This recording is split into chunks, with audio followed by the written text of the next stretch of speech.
Bueno, el siempre polémico padre Robadín, aunque parece que en este caso en particular su queja podría tener la simpatía de muchas personas. Está pidiendo la renuncia del monseñor Edmundo Valenzuela. Según el padre Robadín, él es el que promueve el avance del abuso al interior de la Iglesia Católica.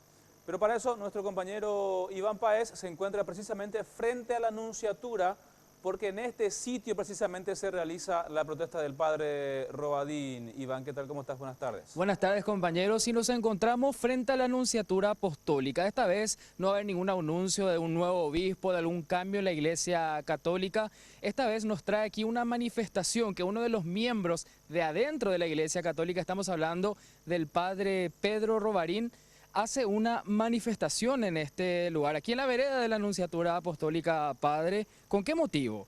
Y con el motivo de pedir formalmente que se aparte el arzobispo de Asunción, Edmundo Valenzuela, con su equipo, su gran equipo de investigadores, donde concluyen que un toqueteo, un manoseo a una mujer es un simple acto indecoroso, ¿verdad?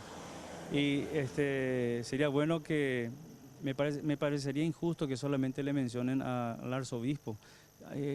Sería bueno mostrar la cara de los que forman ese equipo de investigación que nombró el arzobispo. Esos serían también sacerdotes. ¿Usted conoce o se mantiene oculto la identidad de estos sacerdotes? No creo que se mantenga oculto, pero sería bueno que le pregunten eso al arzobispo. ¿Quiénes son? Porque terminó la investigación, atende bien, diocesana. El nuncio dice va a continuar el tema canónico, como me dijo hoy, pero la investigación diocesana terminó. Y se terminó con prácticamente una absolución, porque para mí es una impunidad brutal, terrorismo. Yo creo que hay que también preguntarle y hacerle hablar a cada uno de los miembros del equipo de investigación. Padre, ¿usted habló con el nuncio apostólico? Sí, esta mañana me invitó a pasar gentilmente y con el secretario. Y le dije que sobre el hecho y otros documentos más, otros casos más. Y tengo todos los documentos para presentar. Y estoy narrando porque yo otros casos presenté ya hace 20 años atrás, ¿verdad? Por darte un ejemplo, ¿verdad? Y eso con la cultura secretista que hay. Por eso que hay que atacar el sistema, no a una persona, al sistema. Padre, ¿y usted pudo hablar también con el obispo de Asunción para presentarle su inquietud? ¿Pudo tratar ese tema con él personalmente? No pude, no tuve tiempo luego ni de hablar. Además, no tengo tampoco su teléfono celular. Una vez le pedí, no me quiso dar, entonces yo tampoco no me voy a morir por eso. ¿No tiene buenas relaciones con el obispo?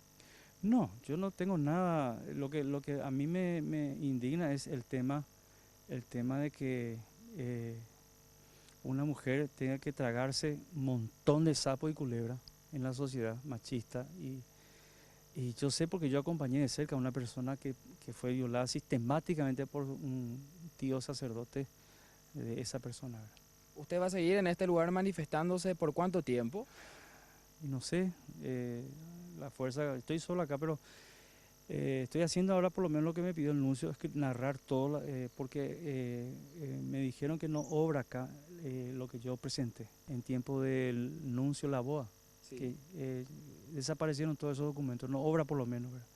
Y ahora estoy haciendo, por eso me encontraron acá escribiendo, ¿verdad?